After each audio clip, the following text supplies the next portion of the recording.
Did you know that Family Guy has been running for so long that if you watched every episode back to back, you'd be sitting there for over 7 days straight without sleeping? And tonight, we're going to explore the deep, intricate lore of this animated universe in the most soothing way possible.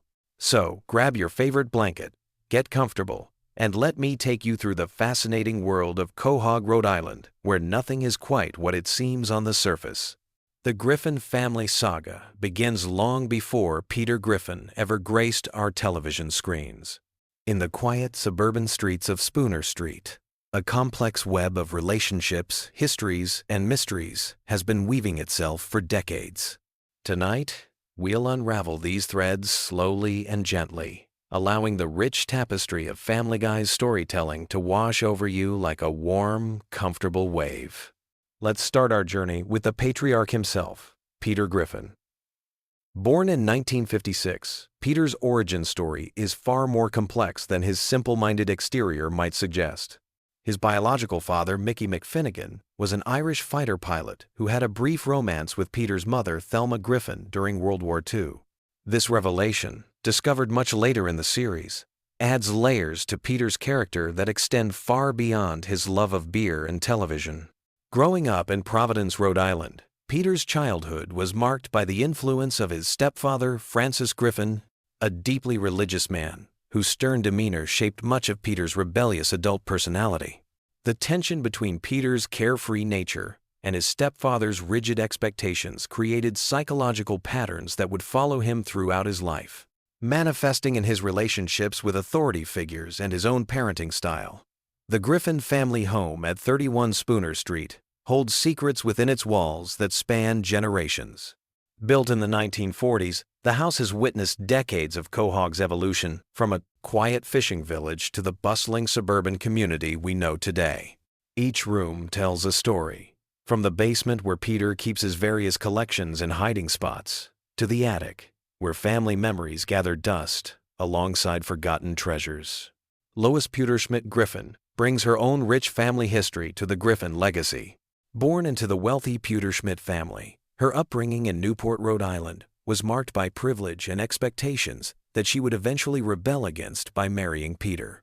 Her father, Carter Pewterschmidt, represents old money aristocracy, while her mother, Barbara, embodies the socialite lifestyle that Lois chose to leave behind for suburban family life. The love story between Peter and Lois began in the most unlikely circumstances. Their first meeting at a college party seemed destined for disaster, with Peter's crude humor clashing against Lois's refined sensibilities. Yet beneath the surface differences, they found a connection that would withstand decades of marriage, countless adventures, and the chaos that seems to follow the Griffin family wherever they go. Their eldest child, Meg Griffin, carries the weight of being the family scapegoat, but her character development reveals depths that extend far beyond the surface-level jokes. Born Megatron Griffin, her name itself hints at the complex relationship she has with power and identity. Throughout the series, glimpses of Meg's inner strength emerge, suggesting that her current role in the family dynamic may be more temporary than it appears. Chris Griffin, the middle child, represents the gentle heart of the Griffin family. His artistic nature and kind spirit often serve as a counterbalance to the chaos surrounding him. His relationship with his imaginary friend and his various creative pursuits reveal a sensitive soul navigating the complexities of adolescence while surrounded by the unconventional family dynamics that define the Griffin household. The youngest Griffin, Stewie, presents perhaps the most intriguing mystery in the entire series. His advanced intelligence, sophisticated vocabulary, and mysterious origins create questions that have puzzled fans for years. Some episodes suggest he's a genius infant, others hint at time travel capabilities, and still others present him as an ordinary baby whose adventures might exist primarily in his imagination. Brian Griffin, the family's talking dog, serves as both comic relief and philosophical anchor for the series. His role as the most rational member of the family often puts him in the position of voice of reason, though his own flaws and struggles with alcoholism and failed relationships make him a complex character rather than a simple moral compass. The extended Griffin family tree branches out in fascinating directions. Peter's sister, Karen, and his various relatives create a network of relationships that span different social classes and geographic regions. Each family gathering reveals new dynamics and old resentments that have been simmering beneath the surface for decades. Quahog itself functions almost as a character in the Family Guy universe. This fictional Rhode Island town has its own history, complete with founding families, local legends, and community traditions that date back centuries. The Drunken Clam, Peter's favorite bar, serves as more than just a drinking establishment.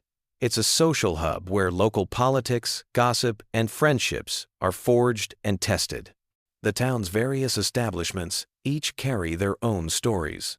The grocery store where Peter works has seen multiple ownership changes and corporate restructures, reflecting broader economic changes in small-town America. The local news station provides a window into Quahog's relationship with the outside world, while the various restaurants and shops create a sense of community continuity. Among Quahog's most colorful residents, we find characters whose backstories interweave with the Griffin family narrative in unexpected ways. Glenn Quagmire, the Griffin's neighbor, carries secrets from his past as a naval officer and pilot that occasionally surface to add depth to his character beyond his more obvious personality traits. His family history, including his relationship with his parents and his various romantic entanglements, creates ripple effects throughout the community. Cleveland Brown's departure and eventual return to Quahog represents one of the series' most significant character developments. His journey to Virginia and back again brought new perspectives to old friendships, while his marriage to Donna and the blending of their families created new dynamics in the established social order of Spooner Street. Joe Swanson's background as a police officer adds layers of law enforcement history to the neighborhood dynamic. His disability, acquired in the line of duty, represents both personal triumph and ongoing challenge, while his relationship with his wife Bonnie and their family creates another thread in the complex web of Spooner Street relationships.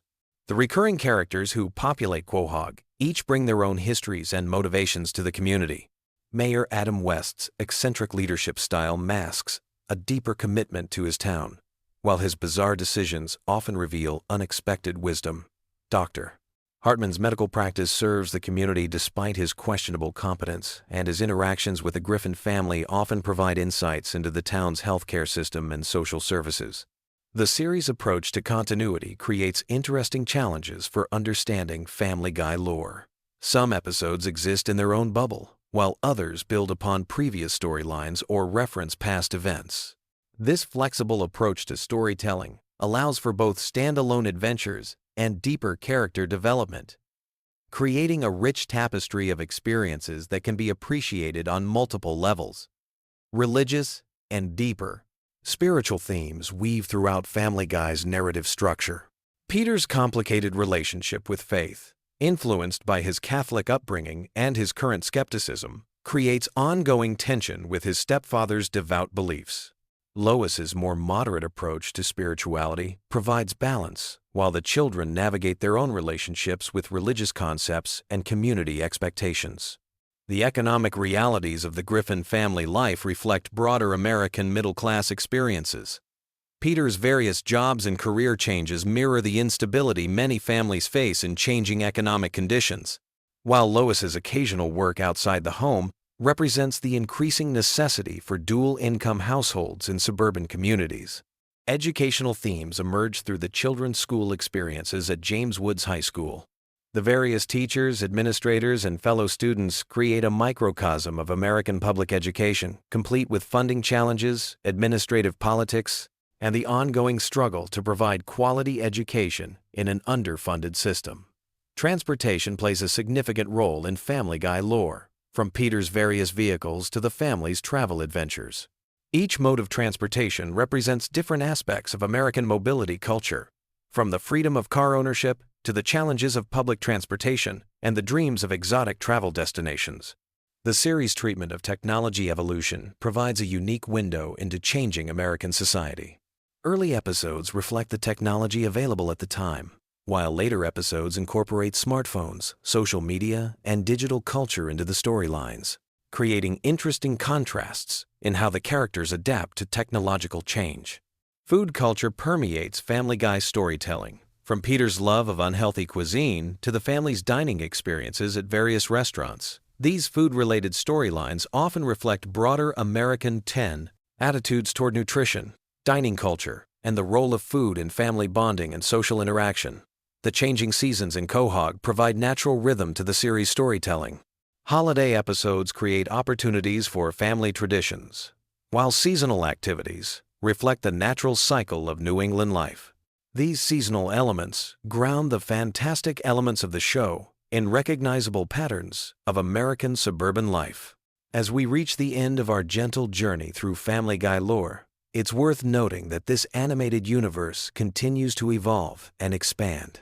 New episodes add fresh layers to established characters while introducing new elements to the community of Quahog. The ongoing nature of the series means that tonight's exploration represents just one moment in a continuously growing tapestry of storytelling. The Griffin family's adventures, both mundane and extraordinary, reflect universal themes of family, community, and personal growth, wrapped in the distinctive comedic style that has made Family Guy a cultural phenomenon. Whether dealing with everyday suburban challenges or embarking on impossible adventures, the characters of Quahog remind us that family bonds, friendship, and community connections provide the foundation for navigating life's complexities. So, as you drift off to sleep tonight, let the gentle chaos of Spooner Street fade into peaceful dreams, knowing that tomorrow will bring new adventures, new challenges, and new opportunities for the Griffin family and their neighbors to discover what it truly means to be part of something larger than themselves in the wonderfully weird world of Family Guy. Did you know that Family Guy was actually dead and buried for 3 entire years, and that the show you're watching today only exists because of DVD sales and something called Adult Swim? If you think you know everything about the Griffin family, you're about to discover some mind-blowing secrets that will completely change how you see this animated masterpiece.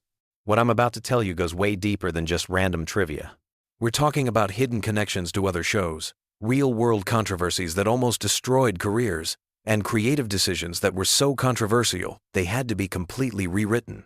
Some of these facts are so bizarre that even die-hard fans have never heard them. Let's start with something that will blow your mind. Family Guy didn't just get canceled once, it got canceled twice. But here's where it gets really interesting. The first cancellation happened after just 2 seasons because Fox executives thought the humor was too edgy and the ratings weren't strong enough. Seth MacFarlane was devastated, but he had no idea that this cancellation would actually make the show more popular than it had ever been while it was on the air. Here's what happened during those dark years. Adult Swim picked up the reruns and started airing them late at night. Something magical occurred. The show found its true audience. College students and young adults were staying up late, discovering this irreverent animated comedy that pushed every boundary imaginable. The ratings on Adult Swim were phenomenal. Meanwhile, DVD sales were going through the roof. People weren't just buying the DVDs, they were buying multiple copies to give as gifts. Fox executives started paying attention when they realized they were sitting on a gold mine. The show they had thrown away was generating more buzz and making more money in reruns than most of their current programming. This led to one of the most unprecedented decisions in television history. In 2005, Fox brought Family Guy back from the dead, making it the first canceled primetime series to be revived due to DVD sales and cable reruns. But the resurrection came with a price. Seth MacFarlane had moved on. He was working on other projects and wasn't sure he wanted to return to the world of Peter Griffin. Fox had to offer him an incredibly lucrative deal, including creative control and the promise to produce 2 additional animated series. This is how we eventually got American Dad and The Cleveland Show. Now let's talk about something that will make you see Stewie Griffin in a completely different light. The character was originally designed to be much more evil and sinister. In early episodes, Stewie was genuinely trying to kill Lois and take over the world. But something interesting happened as the show evolved. Seth MacFarlane and the writers began to soften Stewie's character, making him more of a sophisticated intellectual trapped in a baby's body rather than a genuine psychopath. This transformation wasn't accidental. MacFarlane has revealed that Stewie's character development was influenced by his own experiences and observations about childhood intelligence. The writers began to explore the idea that Stewie's apparent evil tendencies were actually the result of a brilliant mind struggling to communicate in a world that couldn't understand him. This is why later episodes show Stewie as more emotionally vulnerable and seeking connection rather than domination. Here's something that might disturb you about the show's research process. The writers of Family Guy have one of the most extensive research teams in television. They don't just make random pop culture references. Every joke, every cutaway, every cultural reference is carefully researched and fact-checked. The team maintains massive databases of information about celebrities, historical events, movies, music, and current events. This is why their parodies are so accurate and cutting. But this attention to detail has gotten them into serious trouble. The show has faced numerous lawsuits from celebrities and public figures who felt they were portrayed unfairly or inaccurately. Some of these legal battles have cost the production millions of dollars. In several cases, entire episodes had to be re-edited or pulled from circulation to avoid further legal complications. One of the most controversial moments in Family Guy history involves a joke that predicted a real tragedy. In a 2013 episode, there was a sequence involving bombs and the Boston Marathon. When the actual Boston Marathon bombing occurred just weeks after the episode aired, conspiracy theorists went crazy. They claimed the show had inside knowledge of the attack.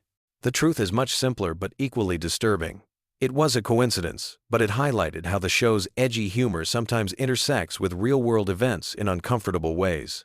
The production process of Family Guy is unlike any other animated show. While most animated series take months to produce each episode, Family Guy operates on an incredibly tight schedule that requires episodes to be completed in just a few weeks. This is possible because of their unique production pipeline that allows multiple episodes to be in different stages of production simultaneously. Seth MacFarlane's involvement in the show has changed dramatically over the years. While he still provides the voices for multiple characters including Peter, Brian, and Stewie, he's much less involved in the day-to-day writing and production. This transition happened gradually as MacFarlane became more interested in live-action projects and music career. Many fans don't realize that some of their favorite recent episodes were created with minimal input from the show's original creator. The voice acting process reveals some fascinating secrets about the characters. Seth MacFarlane records Peter Griffin's voice by speaking in a lower register than his natural voice, which sometimes causes strain during long recording sessions. For Stewie, he uses a combination of his natural speaking voice with a refined English accent that he developed specifically for the character. Brian's voice is actually closest to MacFarlane's real speaking voice, which is why their conversations often feel the most natural. Here's something that will change how you watch the show forever. Many of the cutaway gags that seem completely random are actually connected to larger storylines that were planned but never fully developed. The writers keep extensive notes about potential character backstories and plot developments. Sometimes these ideas surface as quick cutaway jokes instead of full episodes. This means that seemingly throwaway gags might actually be glimpses into alternative versions of the show that could have existed. The relationship between Family Guy and The Simpsons is much more complex than the surface-level rivalry that fans discuss. Behind the scenes, there's actually a great deal of mutual respect between the creative teams. Several writers and animators have worked on both shows, and there are numerous hidden references and inside jokes that acknowledge this connection. The famous crossover episode took years to develop because both teams wanted to ensure they honored each other's creative legacy. The show's impact on popular culture extends far beyond just entertainment. Family Guy has influenced internet meme culture in ways that are still being discovered. The show's rapid-fire reference style and willingness to break the fourth wall helped establish many of the comedic conventions that now dominate social media and online content. Phrases and concepts from the show have entered everyday language in ways that most people don't even realize. One of the most closely guarded secrets about Family Guy involves the process of celebrity guest appearances.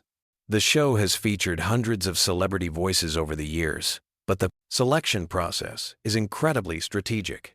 The producers maintain detailed profiles of celebrities, including their sense of humor, willingness to make fun of themselves, and potential controversy factors. Some major stars have turned down appearances because they weren't comfortable with how they might be portrayed. The animation style of Family Guy appears simple, but it's actually incredibly sophisticated. The character designs are deliberately simplified to allow for rapid production, but the background art and scene composition often contain incredible detail that viewers miss during casual watching. The animators hide visual jokes and references in backgrounds that are only visible when episodes are paused or watched at high definition. The show's relationship with censorship has evolved dramatically over the years. Early episodes pushed boundaries that would be considered tame by today's standards, while recent episodes deal with topics that would have been completely forbidden when the show began. This evolution reflects changing cultural attitudes, but it also shows how the creative team has learned to work within and around broadcasting restrictions. Family Guy's influence on other animated shows is immeasurable. The success of its revival proved that adult animated comedies could be viable long-term properties. This directly led to the creation or continuation of shows like Rick and Morty, Bob's Burgers, and numerous others. The show essentially saved the entire genre of primetime adult animation. The merchandising empire built around Family Guy generates hundreds of millions of dollars annually, but most of this success comes from international markets rather than domestic sales. The show's humor translates surprisingly well across cultural boundaries, making it one of the most globally successful American animated properties ever created. Behind the scenes, the show operates more like a comedy writer's room than a traditional animation studio. The collaborative process involves dozens of writers, animators, and producers working together to create each episode. Ideas can come from anywhere, and the best concepts often emerge from casual conversations rather than formal brainstorming sessions. The legacy of Family Guy extends far beyond entertainment into academic study. Universities now offer courses that analyze the show's cultural impact, comedic techniques, and social commentary. The show has become a legitimate subject of scholarly research in fields ranging from media studies to sociology. As we look toward the future, Family Guy continues to evolve while maintaining the irreverent spirit that made it a cultural phenomenon. The show that once faced cancellation has become an institution, proving that sometimes the most unexpected successes come from taking creative risks and refusing to compromise your vision. Whether you love it or hate it, Family Guy has fundamentally changed television comedy forever. These hidden aspects of its creation and evolution reveal a complex, carefully crafted entertainment machine that continues to surprise and provoke audiences worldwide. The next time you watch an episode, you'll see it through completely different eyes, understanding the incredible journey that brought these characters from cancellation to global cultural dominance. Have you ever wondered what makes Family Guy the perfect show to fall asleep to? Tonight, we're diving deep into the wonderfully weird world of Quahog to uncover some fascinating facts that might just help you understand why millions of people drift off to this animated chaos every single night. But first, let me ask you something.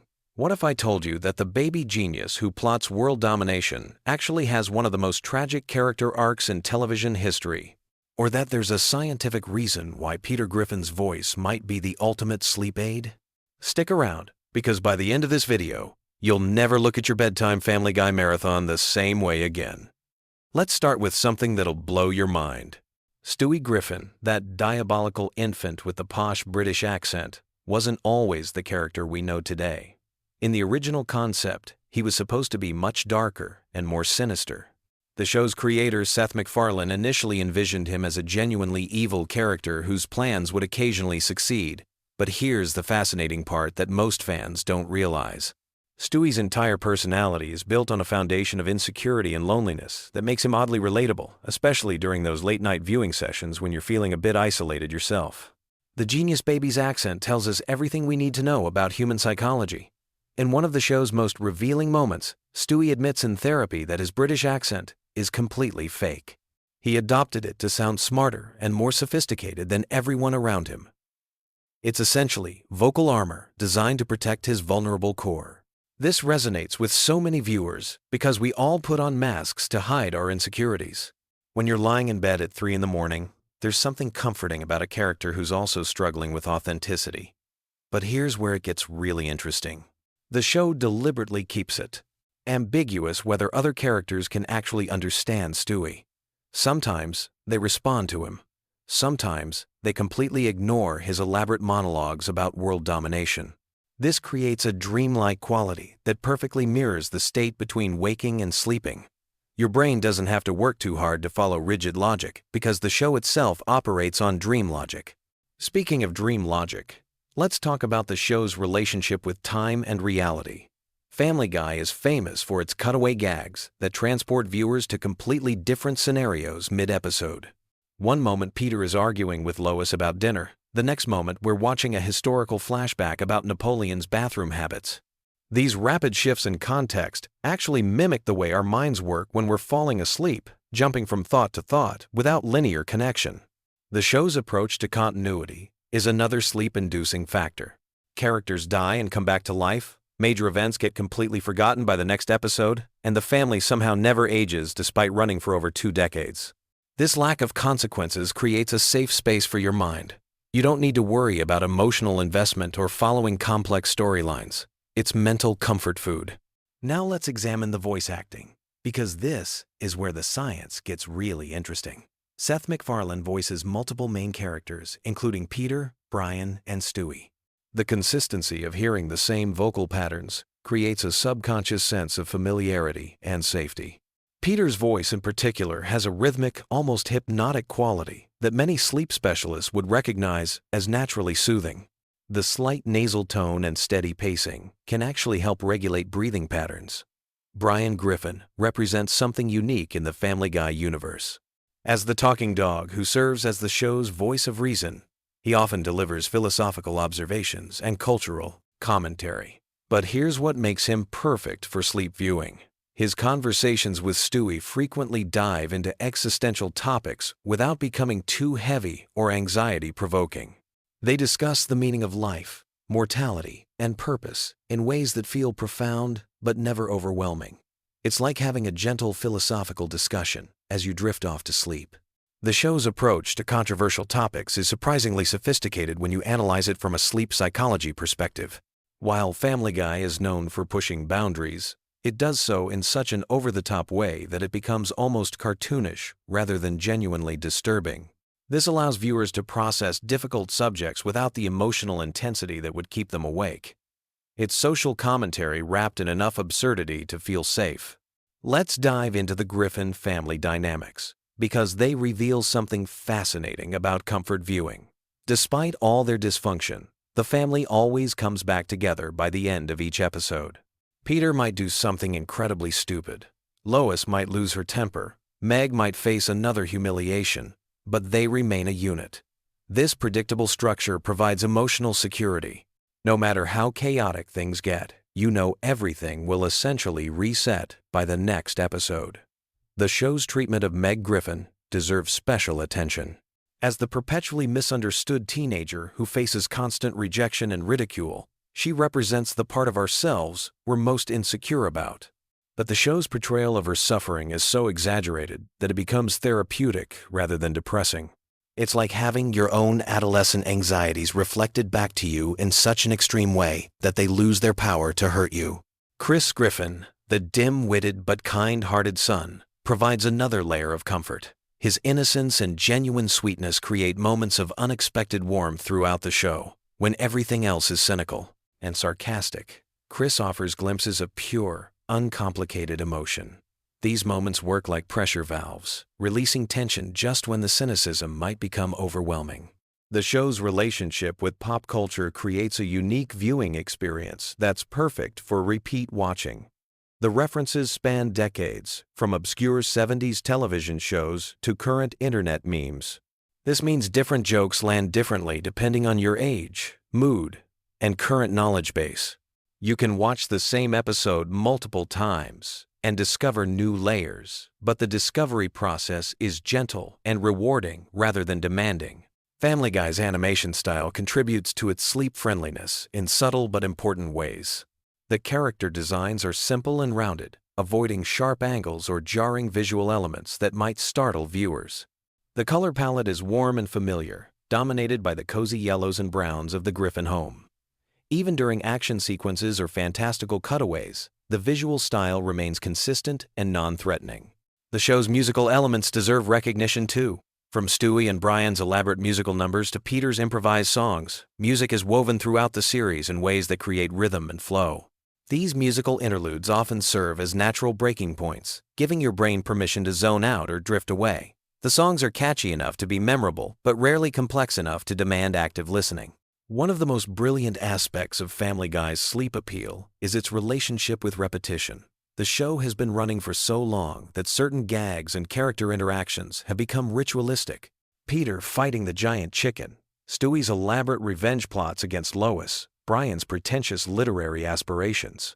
These recurring elements create a sense of familiarity that can be deeply comforting for regular viewers. The show's approach to violence is another key factor. While there's plenty of cartoon violence, it's always presented in such an unrealistic way that it never feels genuinely threatening. Characters get blown up, shot, crushed, and dismembered, only to appear completely fine in the next scene. This consequence-free violence allows viewers to experience excitement and tension without any lasting anxiety. Let's talk about the show's treatment of mortality, because this might be the most important element for sleep viewing. Death appears frequently in Family Guy, but it's always treated as either temporary or comedic rather than genuinely tragic. Characters die and return, discuss death casually, and face mortal peril without real consequences. For viewers dealing with their own mortality anxieties, especially late at night, this approach can be surprisingly therapeutic. The writing style of Family Guy creates a unique rhythm that mirrors natural sleep patterns. Episodes often start with high-energy scenarios that gradually wind down through various subplots and cutaways. By the time you reach the resolution, the pacing has naturally slowed, making it easier to transition into actual sleep. It's like the show is designed to help you power down. Family Guy's relationship with nostalgia is complex and comforting. The show constantly references and parodies elements from decades past, creating a sense of collective cultural memory. Whether it's a reference to an 80s movie, a 70s television show, or a 90s commercial, these callbacks create connections to simpler times. For many viewers, this nostalgic element provides emotional comfort that eases the transition to sleep. The show's approach to relationships and romance offers another layer of sleep-friendly content. Despite all the dysfunction and crude humor, there are genuine moments of love and connection between characters. Peter and Lois, despite their constant conflicts, clearly love each other. Stewie and Brian, despite their differences, have formed an everyday, unlikely but deep friendship. These relationship dynamics provide emotional warmth without demanding too much investment. Here's something most people don't realize about Family Guy's structure. The show operates on multiple levels of engagement. You can watch it as pure background noise, letting the familiar voices and music wash over you. You can engage with the surface-level humor and sight gags. Or you can dive deep into the cultural references and character development. This flexibility makes it perfect for different stages of falling asleep. The show's treatment of everyday situations is particularly sleep-friendly.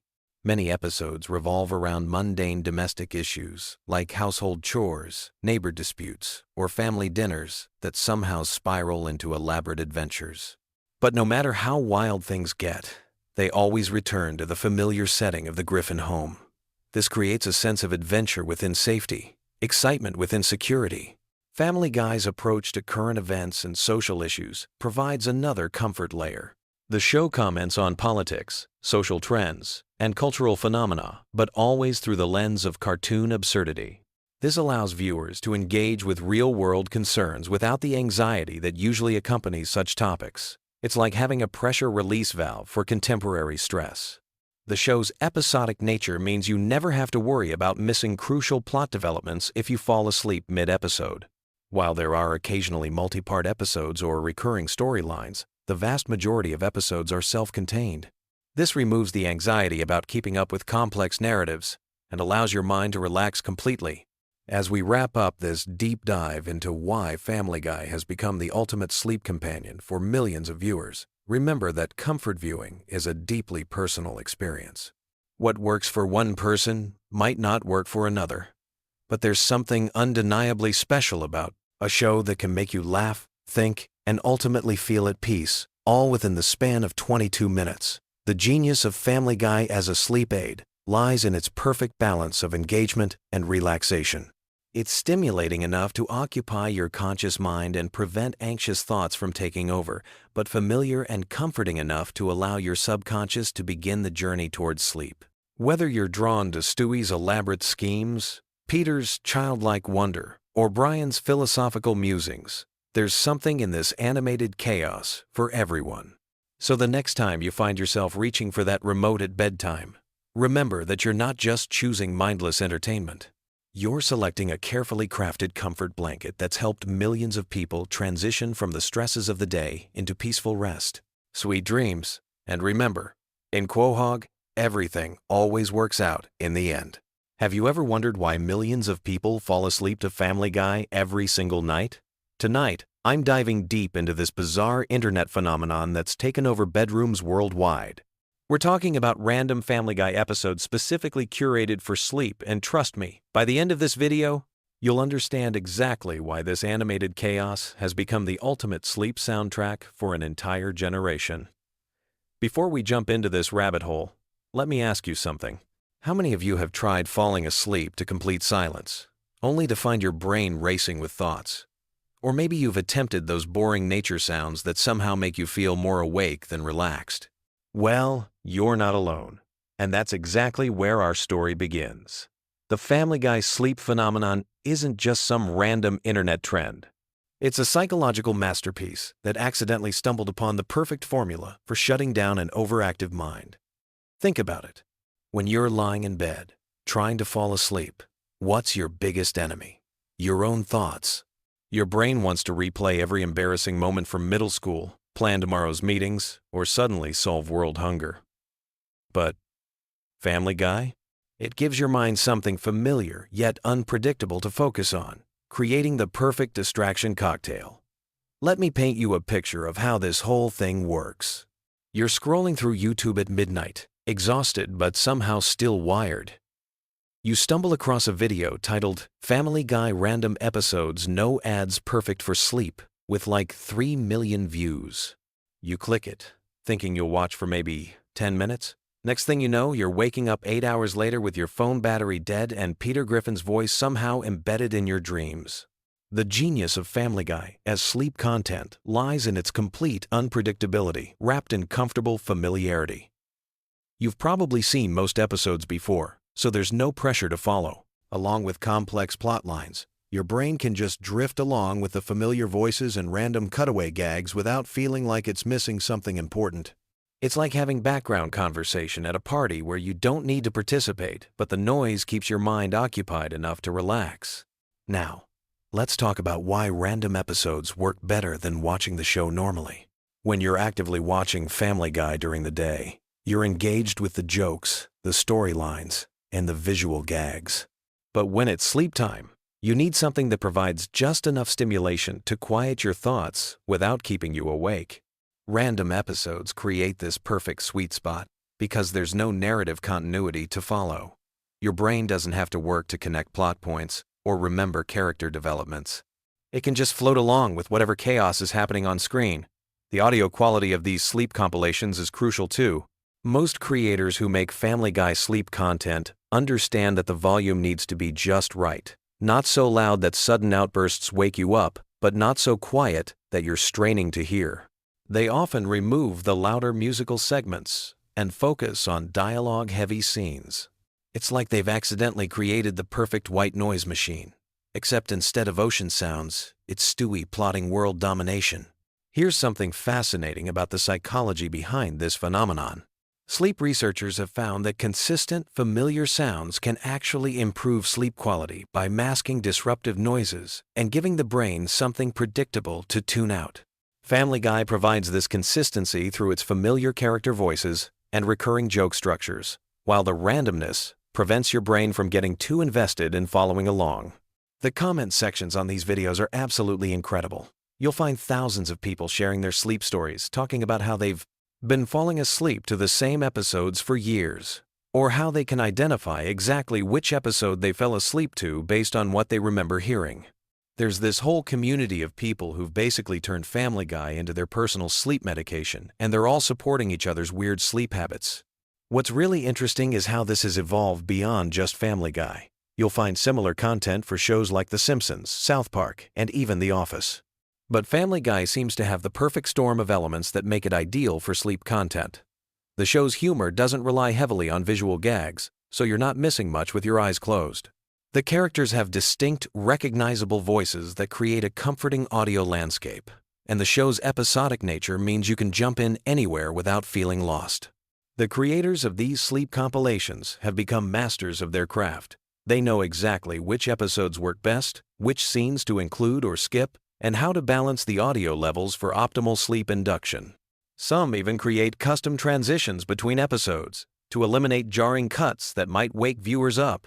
It's like they're running a sophisticated sleep laboratory, except their test subjects are millions of insomniacs scrolling YouTube at 2 in the morning. Let's dive into the science behind why this actually works. When you're trying to fall asleep, your brain goes through different stages of consciousness.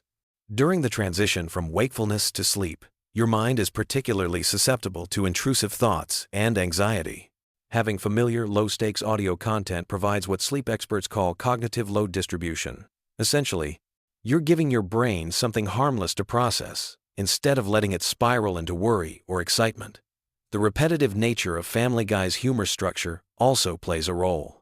The show follows predictable patterns: setup, punchline, cutaway, gag, back to story.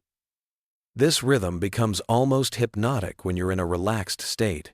Your brain starts to anticipate these patterns, which can actually trigger the relaxation response and help transition you into deeper sleep stages. But here's where it gets really interesting. Many people report having the weirdest, most vivid dreams when they fall asleep to Family Guy. This makes sense from a neuroscience perspective. During REM sleep, your brain is still processing auditory information, and the random, surreal content from the show can influence your dream narratives. People describe dreams where they're hanging out with the Griffin family or experiencing bizarre adventures that feel like extended Family Guy cutaway gags. The social aspect of this phenomenon can't be ignored either. There's something comforting about knowing that thousands of other people are falling asleep to the same content. It creates this invisible community of shared experience.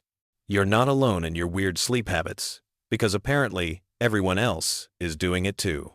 The comment sections become these strange support groups where people bond over their favorite episodes to fall asleep to, or share stories about how the show has helped them through difficult times. Now, let's address the elephant in the room.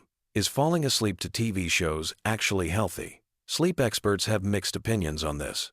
Some argue that any screen time before bed disrupts your natural circadian rhythms and that the blue light from devices interferes with melatonin production. Others acknowledge that for people with anxiety or racing thoughts, having consistent background audio can actually improve sleep quality compared to lying awake in silence for hours. The key seems to be in the execution. The most successful Family Guy sleep content creators understand the importance of audio-only engagement. They often recommend turning your phone face down or using the video purely as an audio source. Some even create audio-only versions specifically designed for sleep, removing any visual elements that might keep you engaged. What's particularly clever about the no-captions approach that many of these videos advertise is that it eliminates another potential distraction. Captions, while helpful for accessibility, can keep your eyes engaged and prevent that crucial transition into sleep mode. By removing them, creators ensure that once you close your eyes, you're purely in audio mode. The algorithm has definitely caught on to this trend. YouTube's recommendation system has become incredibly sophisticated at identifying sleep content and serving it to users who are likely to engage with it during late-night browsing sessions. This has created a whole ecosystem of sleep-focused content creators who specialize in curating the perfect bedtime entertainment. The timing of when people discover this content is usually pretty consistent. It typically happens during periods of high stress, major life changes, or when dealing with insomnia. College students preparing for finals, people going through breakups, individuals dealing with work stress, or anyone experiencing major life transitions often find themselves searching for ways to quiet their minds at bedtime. There's also something to be said about nostalgia playing a role in this phenomenon. Family Guy has been on the air for over 2 decades, which means many of the people using it for sleep content grew up with the show. There's a comfort in those familiar voices and jokes that connects to childhood feelings of safety and routine. It's like having a weird, inappropriate bedtime story that somehow works perfectly for adult anxieties. The production quality of these sleep compilations has evolved significantly over the years. Early versions were often just random episode uploads with inconsistent audio levels and jarring transitions. Now, you'll find carefully curated content with smooth transitions, optimized audio, levels, and strategic episode selection designed specifically for sleep enhancement. Some creators even remove the most jarring sound effects or explosive moments that might disrupt sleep. What's fascinating is how this has influenced the broader landscape of sleep content on YouTube. You'll now find entire channels dedicated to creating sleep-friendly versions of popular shows, and the techniques pioneered by Family Guy sleep content creators have been adopted across different types of media. The success of this format has proven that there's a massive audience for familiar, low-stakes entertainment designed specifically for bedtime consumption. The psychological comfort provided by these videos extends beyond just the audio content. Many users report that having the video running creates a sense of presence, like they're not alone in their bedroom. This can be particularly helpful for people who live alone or are dealing with anxiety about being by themselves at night. The familiar characters become like imaginary roommates, providing background chatter. As we wrap up this deep dive into the world of Family Guy sleep content, it's clear that this phenomenon represents something much bigger than just a weird internet trend. It's a collective solution to a modern problem that millions of people face every night. In our hyper-connected, always-on world, our brains often struggle to shut down when it's time for sleep. These carefully curated random episodes provide exactly what many people need: a familiar, comforting, and just engaging enough audio landscape to help transition from the chaos of daily life into peaceful sleep. Whether you're already part of this strange community or you're curious to try it for yourself, remember that good sleep hygiene is ultimately about finding what works for your individual needs. For millions of people, that apparently involves falling asleep to the dysfunctional antics of the Griffin family. And honestly, in a world full of sleeping problems, that seems perfectly reasonable to me. So tonight, when you're lying in bed with your mind racing, maybe give it a try. Search for Family Guy random episodes for sleep and see if this bizarre internet phenomenon might just be the solution to your bedtime struggles. Sweet dreams, and remember, if Peter Griffin can fall asleep anywhere, so can you. Hey there, night owls and Family Guy fanatics. If you're settling in for some sleep but your brain is still buzzing, you've clicked on the perfect video. Tonight we're diving deep into the wonderfully weird world of Quahog, with some absolutely wild Family Guy facts that'll either lull you to sleep or keep you awake, pondering the bizarre genius of Seth MacFarlane's creation. Picture this scenario. You're lying in bed, eyes getting heavy, but your mind keeps wandering. Maybe you're thinking about that awkward conversation you had at work, or wondering why you ate that entire bag of chips for dinner. Well, forget all that mundane stuff, because we're about to embark on a journey through 20 years of Family Guy madness that's guaranteed to give your brain something much more entertaining to chew on. Let's start with something that might surprise you about the show's origins. When Seth MacFarlane first pitched Family Guy, he was just 24 years old and working at Hanna-Barbera. The network executives were so impressed with his 15-minute pilot that they ordered the series on the spot. But here's the kicker. MacFarlane had never actually run a television show before. He was essentially handed the keys to a multi-million-dollar production with zero experience as a showrunner. Talk about fake it till you make it. Speaking of MacFarlane, did you know he was supposed to be on one of the planes that hit the World Trade Center on September 11th? He had a ticket for American Airlines Flight 11, but overslept after a night of drinking and missed the flight by just 10 minutes. When he arrived at the airport and learned what had happened, he realized how close he'd come to never creating the Griffin family we know and love today. It's one of those sliding door moments that makes you think about how different pop culture would be if he'd caught that flight. Now let's talk about Brian Griffin, the family's intellectual dog who walks on 2 legs and drives a Prius. Brian's character was actually inspired by MacFarlane's own dog, also named Brian, who passed away in the early 2000s. The real Brian was a white Labrador retriever and MacFarlane has said that losing him was one of the most difficult experiences of his life. When the show temporarily killed off cartoon Brian in 2013, the fan backlash was so intense that MacFarlane received death threats. People were legitimately angry about a fictional dog's death, which says something about how attached viewers had become to these animated characters. The temporary death of Brian actually serves as a perfect example of how deeply fans connect with Family Guy's characters, even though they're supposed to be parodies and caricatures. When Brian was hit by a car and replaced by a new dog named Vinny, voiced by Tony Sirico from The Sopranos, social media exploded with outrage. There were online petitions, angry tweets, and even real-world protests. The writers had planned to bring Brian back all along. It was meant to be a multi-episode arc exploring how the family would cope with loss, but the reaction was so overwhelmingly negative that they cut the storyline short and resurrected Brian after just 2 episodes. Here's something that might blow your mind about the show's production process. Each episode of Family Guy takes approximately 10 months to create, from start to finish. That means when you're watching a new episode that just aired, the writers were working on the initial script almost a year ago. This long production timeline sometimes creates weird situations where the show references current events that are no longer current by the time the episode airs, or misses major cultural moments entirely because they couldn't pivot quickly enough. The cutaway gags that Family Guy is famous for were actually born out of necessity rather than creative choice. In the early seasons, episodes would often run short, and the writers needed quick ways to fill time. These random flashbacks and non-sequitur scenes were easy to animate and didn't require complex storytelling or character development. What started as a time-filling technique became the show's signature storytelling device, copied by countless other animated series. Let's dive into some character-specific weirdness. Stewie Griffin's distinctive football-shaped head wasn't originally intended to be football-shaped at all. MacFarlane has said that Stewie's head design was meant to evoke a more oval, egg-like shape that would make him look unnatural and slightly alien. The football comparison only came up after the character was already established, and now it's impossible to unsee. Stewie's sexuality has been a topic of debate among fans for years, but MacFarlane has given conflicting answers about whether the baby is gay, straight, or something else entirely.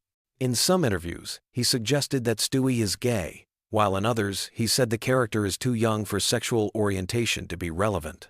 The ambiguity seems to be intentional, allowing viewers to interpret the character however they want while keeping the writers free to take Stewie in any direction the story demands. Peter Griffin's voice is actually just Seth MacFarlane doing an impression of a security guard he knew growing up in Connecticut. The guard worked at the animation studio where MacFarlane interned during college, and he would do this exaggerated New England accent that MacFarlane found hilarious. Years later, when he needed a voice for Peter, he remembered that security guard and based the entire character's speech pattern on him. The show's relationship with censorship has always been complicated and fascinating. While Family Guy pushes boundaries constantly, there are still certain words and topics that are completely off limits for broadcast television. The writers have developed an entire arsenal of creative workarounds, using sound effects, cutaways, and strategic editing to suggest things they can't show explicitly. Sometimes the censored version is actually funnier than what they originally wrote because the restrictions force them to be more creative. Cleveland Brown's spin-off series, The Cleveland Show, was actually planned before Family Guy was even renewed for its 4th season. MacFarlane and the writers knew they wanted to explore Cleveland's character more deeply, but they weren't sure Family Guy would survive long enough to make it happen. When the show came back from cancellation stronger than ever, they were able to move forward with Cleveland's solo series, though it only lasted 4 seasons before Cleveland returned to Quahog. The character of Meg Griffin has gone through more voice actress changes than any other main character on the show. Lacey Chabert voiced Meg for the 1st season and part of the 2nd, but left due to scheduling conflicts with her film career. Mila Kunis took over the role and has been playing Meg ever since, but many fans still don't realize there was ever a different voice actress. Interestingly, Kunis was only 15 when she started voicing Meg, making her younger than the character she was playing. Family Guy's cancellation and resurrection story is one of the most unusual in television history. The show was canceled after just 3 seasons due to low ratings, but DVD sales and syndication reruns on Adult Swim introduced it to a whole new audience. The ratings for the reruns were actually higher than the ratings for new episodes had been when the show first aired.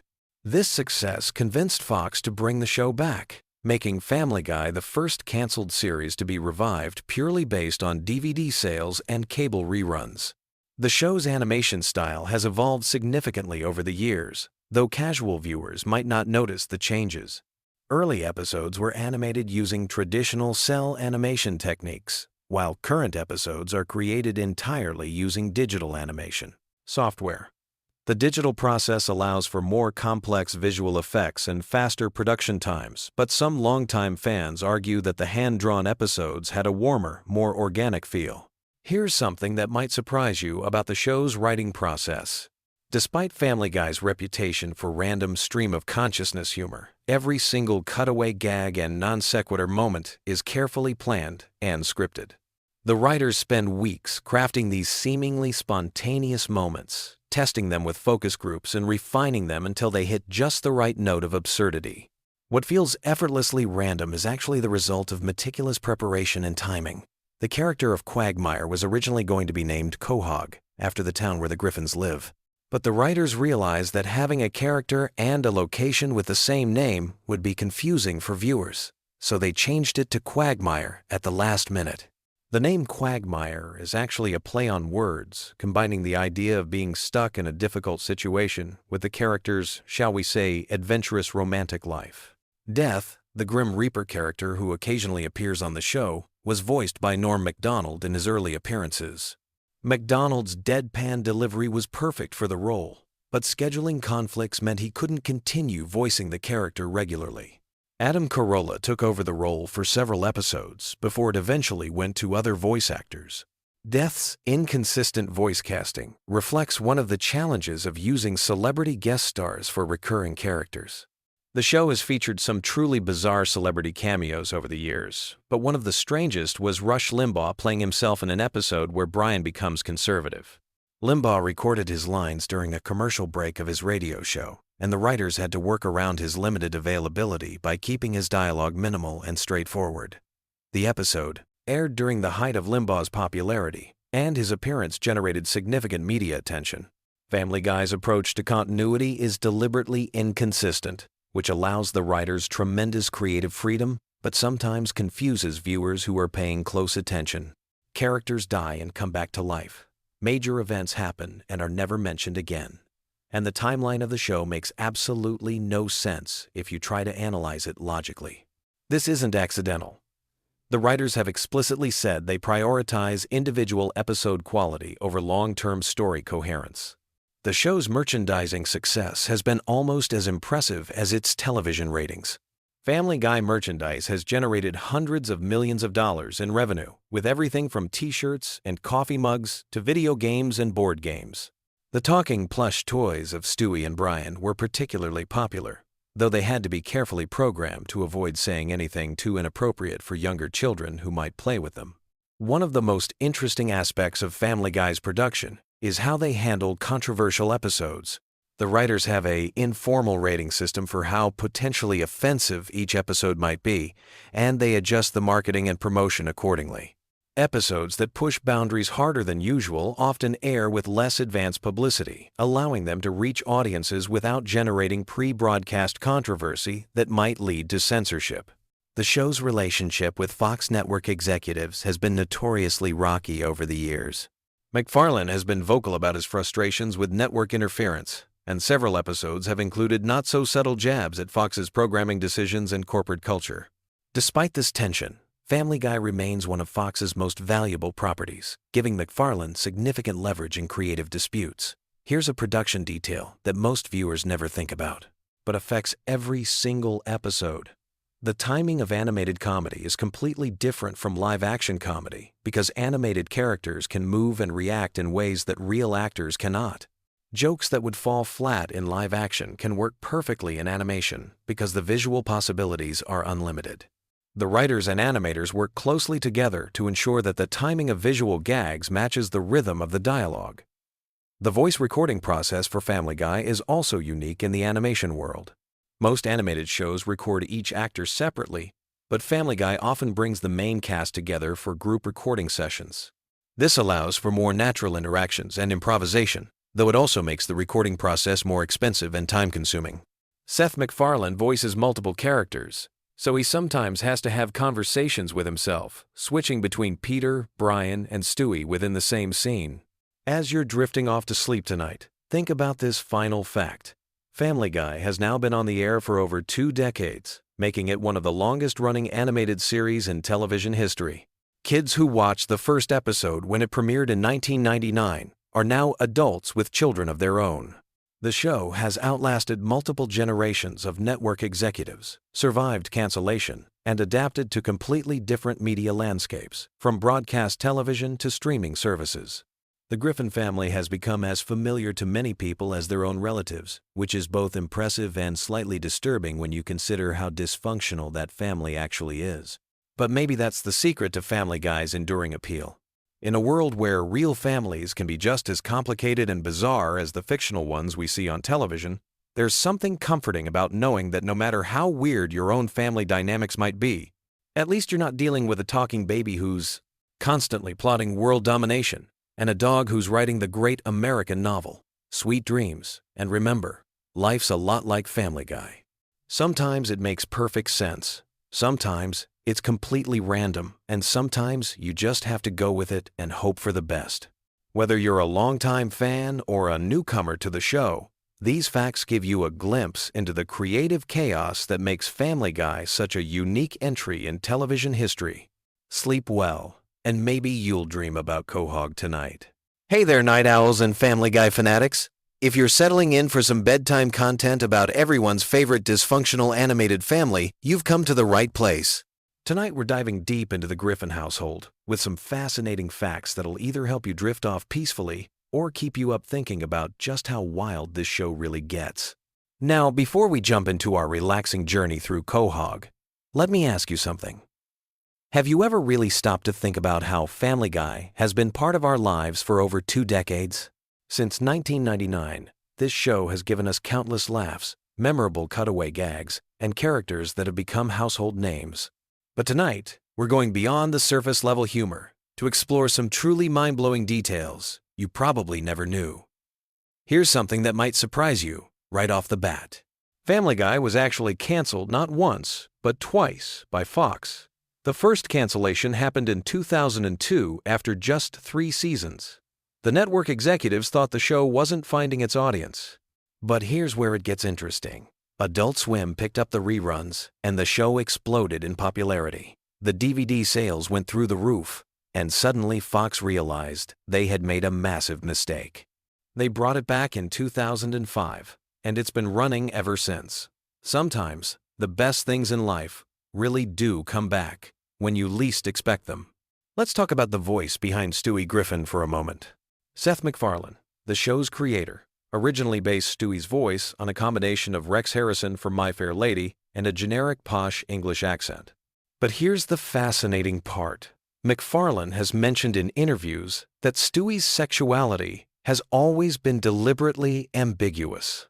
The character exists in this interesting space where his romantic interests shift depending on what serves the story best. It's actually a clever writing technique that keeps the character unpredictable and allows for more diverse storylines.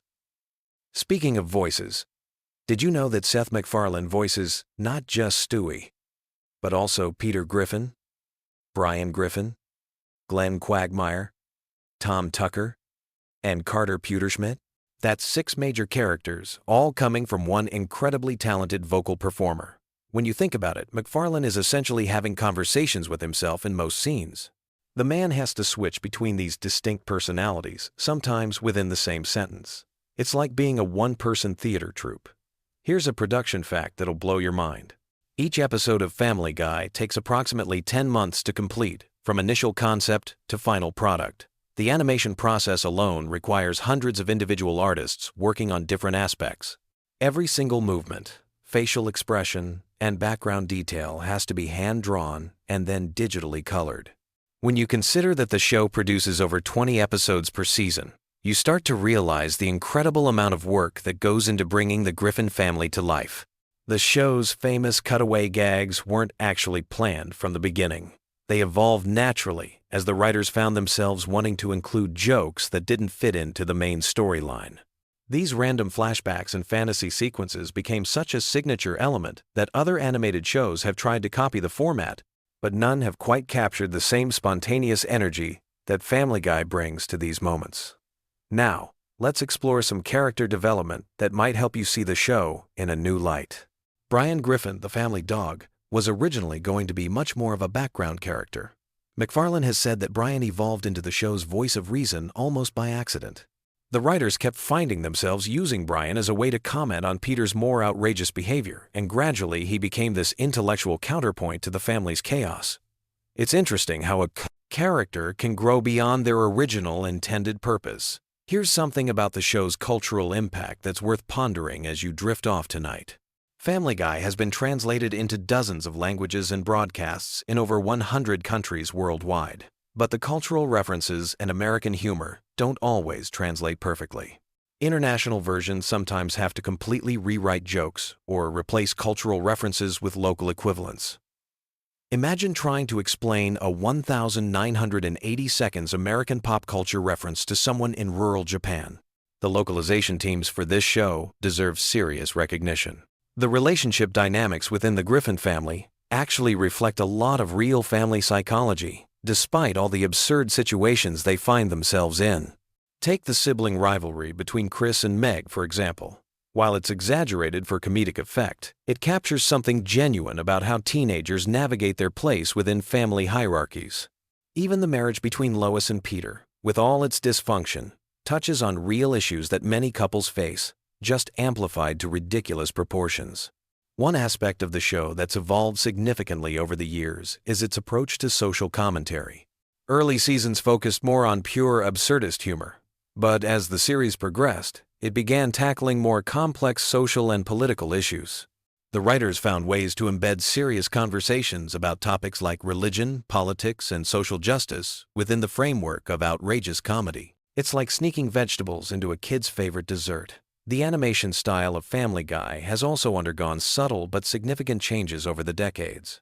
If you compare early episodes to recent ones, you'll notice the color palette has become richer, the character movements more fluid, and the background details more elaborate. Technology has allowed the animators to add layers of visual storytelling that weren't possible in the better show's early days. Yet they've managed to maintain the core visual identity that makes Family Guy instantly recognizable. Let's talk about the show's relationship with music for a moment. Family Guy has featured hundreds of musical numbers over the years, from elaborate production numbers to simple character songs. Seth MacFarlane's background in musical theater heavily influences these sequences. Many of the songs are surprisingly well crafted from a musical standpoint, with proper verse-chorus structures and sophisticated orchestrations.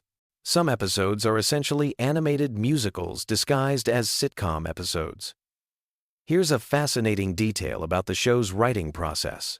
The writer's room operates on a principle they call yes and, borrowed from improvisational comedy.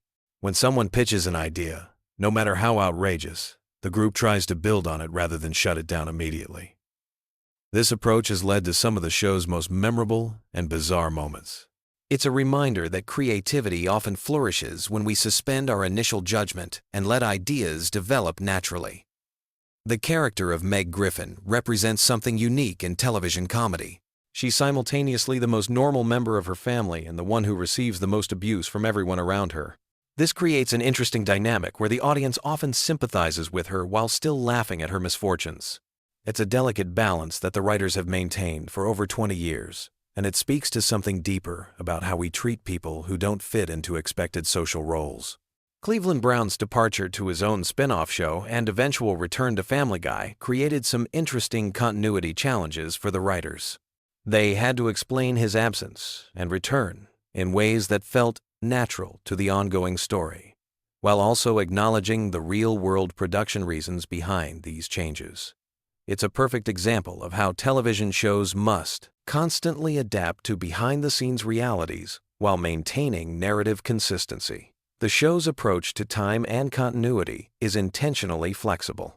Characters age slowly or not at all, major events from one episode might never be mentioned again, and the family's financial situation fluctuates wildly depending on story needs. This loose approach to continuity allows for maximum creative freedom, but also creates opportunities for dedicated fans to spot inconsistencies and create theories about the show's internal logic. Family Guy's influence on internet culture cannot be overstated. Countless memes, viral videos, and social media trends have originated from or been inspired by the show.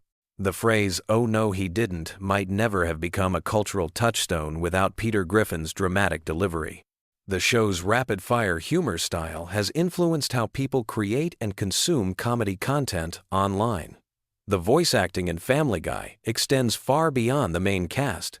Over the years, the show has featured hundreds of celebrity guest voices, from major Hollywood stars to political figures to fellow comedians. Some guests play themselves, others take on original characters, and a few have become recurring voices in the Family Guy universe. The casting directors have an impressive ability to match celebrity voices with characters that enhance rather than distract from the story. Here's something that might help you appreciate the show's craft as you wind down for the night. The timing of Family Guy's comedy is incredibly precise. Voice actors don't just deliver lines, they perform them with specific rhythms and pauses that maximize comedic impact. The editors then fine-tune these performances, sometimes adjusting timing by fractions of seconds to hit the perfect comedic beat.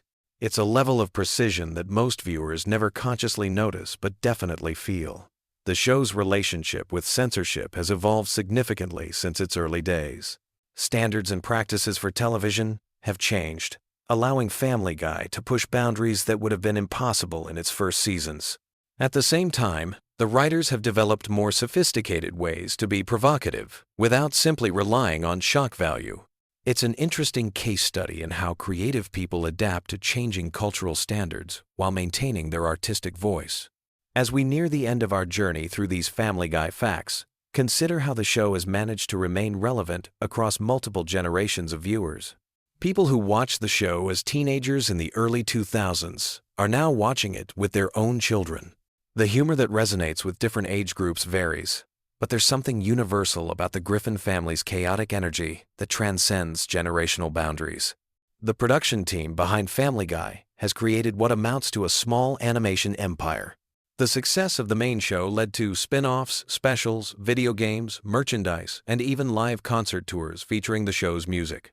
From a business perspective, Family Guy demonstrates how a creative property can expand far beyond its original medium while maintaining its core identity. Finally, as you settle in for sleep tonight, remember that Family Guy represents something special in the landscape of American entertainment. It's a show that dares to be completely ridiculous while occasionally touching on profound truths about family, society, and human nature. Whether you're a longtime fan or someone who just discovered the show, there's something comforting about knowing that somewhere in the fictional town of Quahog, the Griffin family is probably getting into some new absurd adventure. The next time you watch Family Guy, you might find yourself noticing details you never saw before, appreciating the craft behind the chaos, or simply enjoying the comfort of familiar characters doing wonderfully unpredictable things. Sometimes the best. Entertainment doesn't try to change your life. It just makes the everyday world a little more interesting and a lot more fun. Sweet dreams, and remember, tomorrow's another day in Quahog, and there's always another ridiculous adventure waiting just around the corner. Whether you're Team Peter, Team Brian, or even Team Meg, the Griffin family will be there whenever you need a laugh or just want to escape into a world where anything can happen, and usually does. Picture this. You're lying in bed, eyes heavy, ready to drift off into dreamland. But instead of counting sheep, what if I told you some absolutely wild facts about one of television's most chaotic families? Tonight, we're diving deep into the bizarre, hilarious, and sometimes disturbing world of Family Guy with facts so strange they might just lull you into the most entertaining sleep of your life. So get comfortable, dim those lights, and let me take you on a journey through Quahog that's perfect for your bedtime routine. Whether you're a die-hard fan or just need something to occupy your mind as you wind down, these Family Guy facts will give you plenty to think about as you drift off to sleep. Let's start with something that might surprise you about the show's creation. Family Guy almost never made it to air in the first place. Seth MacFarlane created the pilot when he was just 24 years old, working as a writer and animator for Hanna-Barbera. The original pilot was so different from what we know today that it's almost unrecognizable.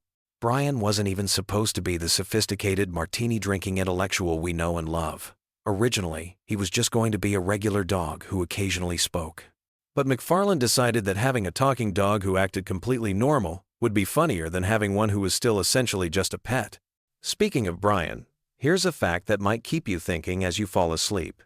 Brian Griffin is technically immortal in some episodes, but ages normally in others. The show has never been consistent about whether Brian ages like a regular dog or if he's somehow exempt from typical canine lifespans.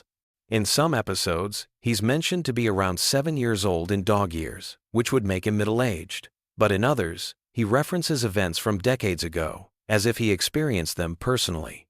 This inconsistency is just one of many things that make Family Guy's continuity so fascinatingly chaotic. Now, let's talk about Stewie Griffin, the baby genius with questionable intentions. Did you know that Stewie's sexuality has been a subject of debate not just among fans but actually within the show's writing room? Seth MacFarlane has stated in interviews that Stewie is meant to be gay, but the character's sexuality has been portrayed inconsistently throughout the series. In early episodes, Stewie had crushes on various female characters, but later seasons have shown him with clear attractions to male characters. The writers have deliberately kept this ambiguous, which adds another layer to Stewie's already complex character. Here's something that might give you pleasant dreams. The voice actors for Family Guy are incredibly talented beyond just their work on the show. Seth MacFarlane, who voices Peter, Brian, and Stewie, is also an accomplished singer who has released several jazz albums. His singing voice is so good that he's performed with major orchestras and has even done tribute concerts to classic crooners like Frank Sinatra. Imagine Peter Griffin serenading you to sleep with smooth jazz standards. Let's dive into some facts about the show's most controversial character, Peter Griffin himself. Peter's weight has been a running gag throughout the series, but did you know that his exact weight has been mentioned multiple times with wildly different numbers? In some episodes, he's said to weigh around 270 pounds, while in others, the number jumps to over 300. The inconsistency is intentional, reflecting how the show treats Peter's physical characteristics as fluid depending on what's funniest for any given episode. Peter's job history is another source of endless entertainment and confusion. Throughout the series, he's worked at a toy factory, a brewery, various other random jobs, and has even been unemployed for extended periods. But here's what's interesting.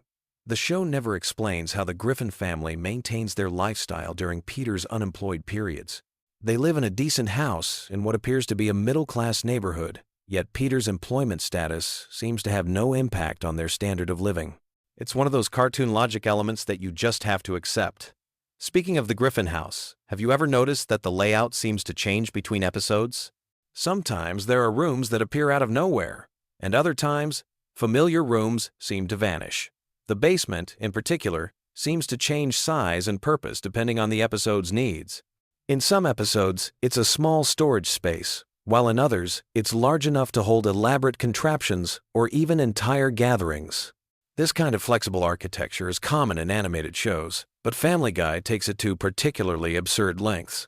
Let's talk about Meg Griffin, the family's perpetual punching bag. Here's a fact that might surprise you.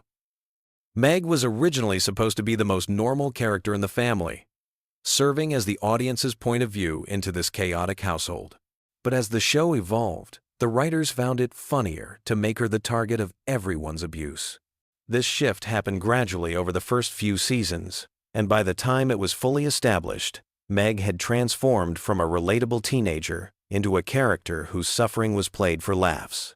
The voice of Meg has also changed throughout the series. Originally voiced by Lacey Chabert, the role was taken over by Mila Kunis starting in Season 2. The transition was so seamless that many viewers didn't even notice the change. Kunis was actually still a teenager when she started voicing Meg, making her closer in age to the character than most voice actors are to their animated counterparts. Here's a soothing fact about the show's animation style. Family Guy uses a technique called cutaway gags that allows for infinite creative possibilities. These brief segments, usually introduced by phrases like, "This is worse than the time," allow the animators to create completely different scenarios, time periods, and art styles within a single episode. Some of these cutaways reference obscure pop culture moments, while others create entirely fictional scenarios. The animators have said that creating these cutaways is one of the most enjoyable parts of working on the show because there are virtually no limitations on what they can create. Let's discuss some facts about Quahog, the fictional Rhode Island town where the Griffins live. The town's name is actually a type of clam, which is fitting given Rhode Island's coastal location. But here's what's interesting. The geography of Quahog seems to change depending on the episode's needs. Sometimes it's portrayed as a small town where everyone knows each other, while other times it seems large enough to support multiple shopping districts, airports, and major venues. The town has everything from a small town feel to big city amenities, depending on what the plot requires. The Drunken Clam, the bar where Peter and his friends hang out, is based on real bars that McFarlane frequented during his college years. The atmosphere and the type of conversations that happen there are drawn from McFarlane's actual experiences, which explains why the dialogue often feels so authentic despite the absurd situations. Here's something that might help you drift off. The show's theme song is intentionally designed to be catchy and memorable, but it's also shorter than most television theme songs. This was a deliberate choice to maximize the amount of time available for actual content in each episode. The brevity of the theme song allows for more jokes and story development, which is part of why Family Guy episodes often feel packed with content. Let's talk about some of the show's recurring characters and their origins. Glenn Quagmire, the Griffins' oversexed neighbor, was originally conceived as a minor character who would appear occasionally, but the writers found his character so entertaining that he became a regular part of the cast. His distinctive laugh and catchphrase, "giggity," weren't in the original character design, but developed naturally as the voice actor, Seth MacFarlane, experimented with the character's vocal patterns. Cleveland Brown, Peter's friend who eventually got his own spin-off show, was originally going to be a very different character. The writers initially conceived him as being more similar to Peter in personality, but they decided it would be funnier to make him the calm, rational member of the group. This decision led to Cleveland becoming the voice of reason among Peter's friends, often serving as a counterbalance to their more outrageous behavior. Joe Swanson, the paraplegic police officer, was created to add diversity to the show's cast, but the writers were careful to make his disability just one aspect of his character rather than his defining trait. In many episodes, Joe is the most competent and heroic character, often solving problems that the other characters can't handle. His wheelchair is rarely portrayed as a limitation, and he's often shown doing things that would be impossible for anyone, disabled or not. Here's a relaxing fact about the show's production schedule. Family Guy episodes are typically produced months in advance, which allows the animators and voice actors to take their time perfecting each episode. Unlike live-action shows that have to rush to meet weekly deadlines, animated shows like Family Guy can spend weeks on individual scenes, ensuring that every joke lands and every visual gag is perfectly timed. The show's writer's room operates on a collaborative system where anyone can contribute ideas, regardless of their official role on the show. This has led to some of the show's most memorable moments coming from unexpected sources. Sometimes the person responsible for continuity might suggest a joke that becomes central to an episode, or a voice actor might improvise a line that becomes a recurring catchphrase. Let's discuss some facts about the show's cultural impact that might give you something peaceful to think about as you fall asleep. Family Guy has been translated into dozens of languages, and each version faces the challenge of adapting American cultural references for international audiences. Some jokes that work perfectly in English become completely different jokes in other languages, while others are replaced entirely with references that local audiences will understand. The show's influence on internet culture has been enormous. Many of Family Guy's cutaway gags and memorable quotes have become memes that spread far beyond the show's original audience. The phrase, "oh no," in Peter's distinctive voice, for example, became a popular reaction GIF used in contexts that have nothing to do with the show itself. Here's something interesting about the show's approach to celebrity guest stars. Unlike many animated shows that cast celebrities to voice characters similar to themselves, Family Guy often has famous people voice characters that are completely different from their real personalities. This approach has led to some surprising and entertaining performances that showcase different sides of well-known actors and musicians. The show's approach to continuity is deliberately inconsistent, which actually makes it more relaxing to watch in some ways. You don't need to remember every detail from previous episodes to understand what's happening, because the show often contradicts its own established facts for the sake of a good joke.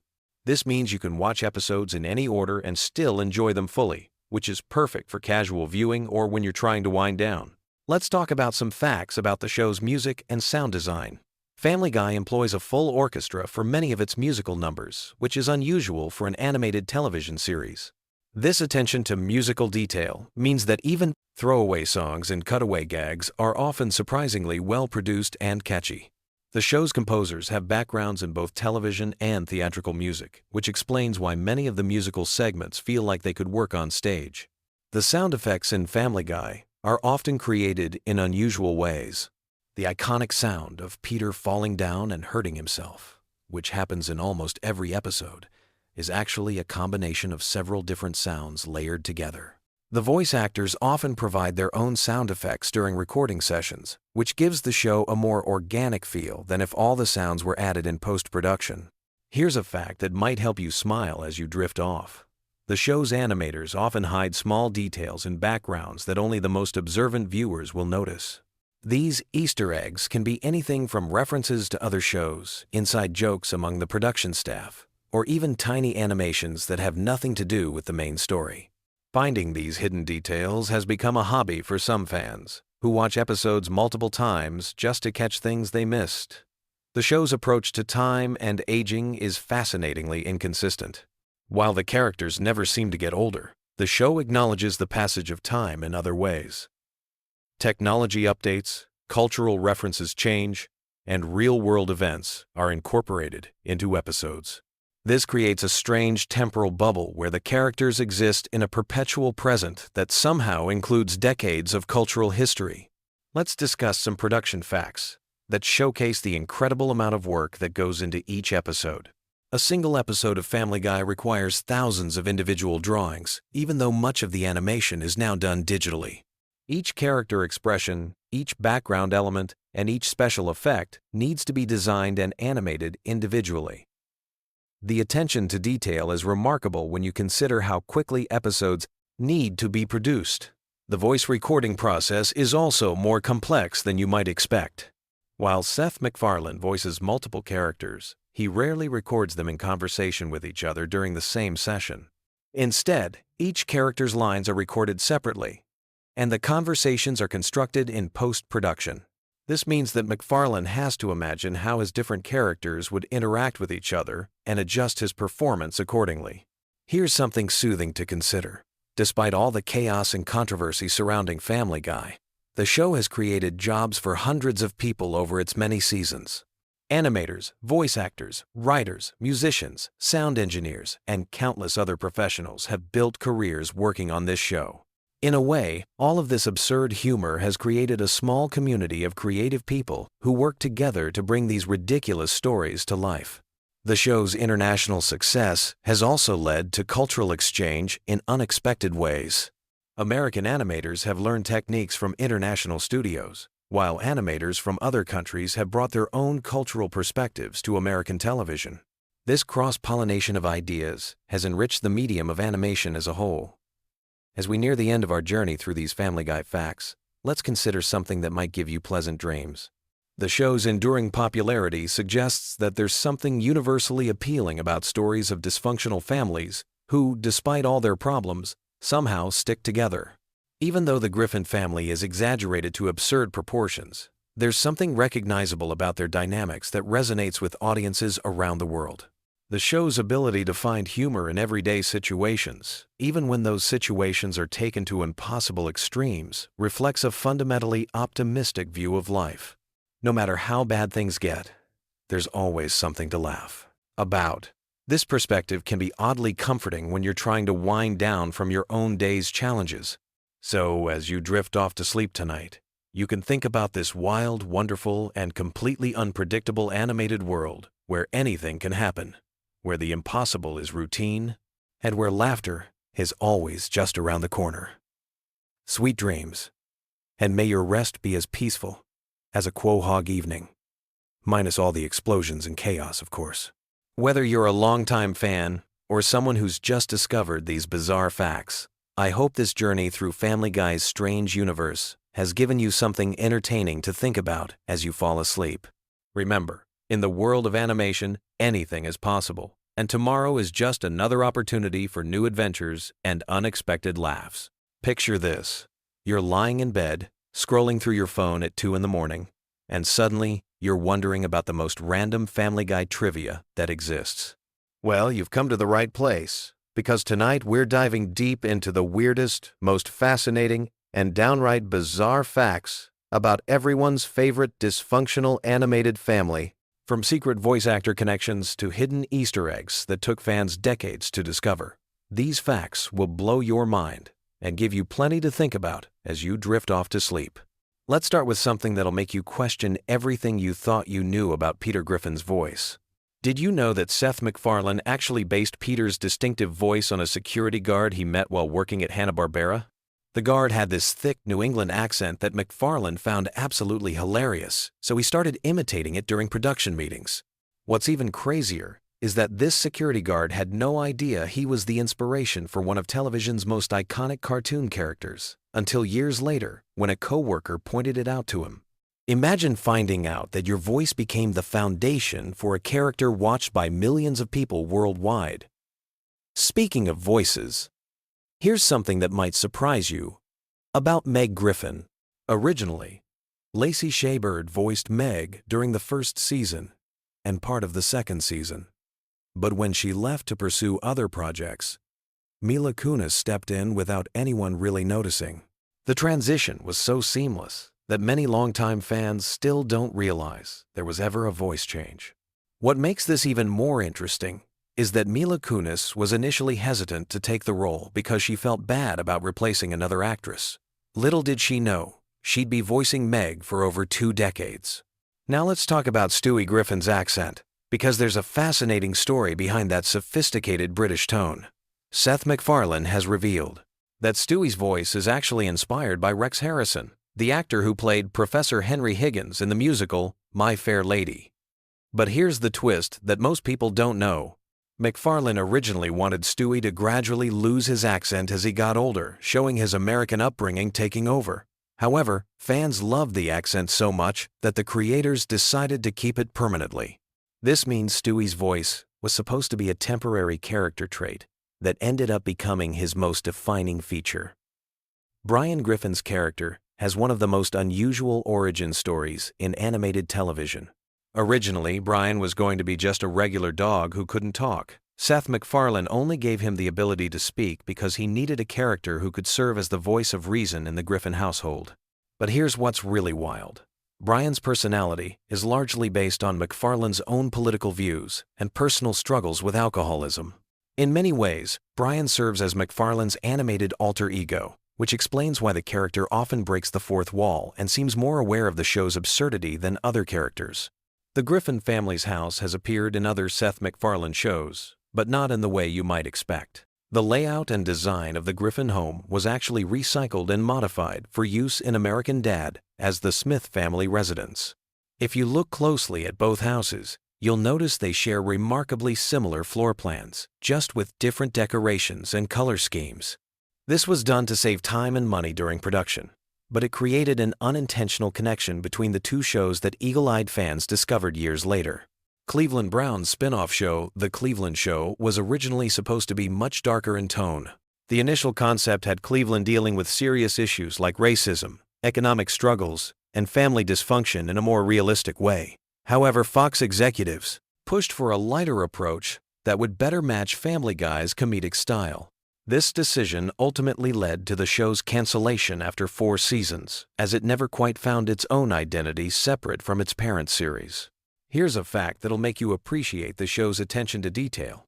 Every single background character in Quahog has a name and backstory, even if they only appear for a few seconds. The writers maintain detailed files on hundreds of minor characters, including their occupations, family relationships, and personality traits.